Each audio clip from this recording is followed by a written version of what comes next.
Jeshi la polisi kanda maalum ya Dar es Salaam limethibitisha kumshikilia mfanyabiashara Jennifer Joven maarufu kwa jina la Jennifer kwa tuhuma za kujihusisha kuhamasisha watu kufanya fujo siku ya kupiga kura. Hayo yamebainishwa leo Jumatatu Oktoba 27 katika taarifa iliyotolewa na kamanda wa kanda maalum ya Dar es Salaam Jumanne Mulilo. Polisi wamemkamata, wala sio watu. Polisi, sema polisi wamemkamata, mimi ndio nakwambia.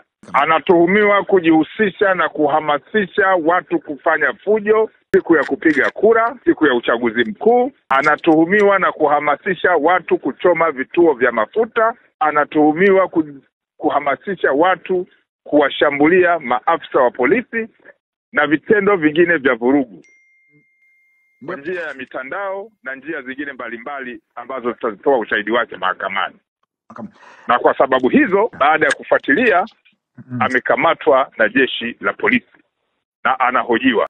Kwako ni mfanyabiashara, kwa jeshi la polisi ni mtuhumiwa.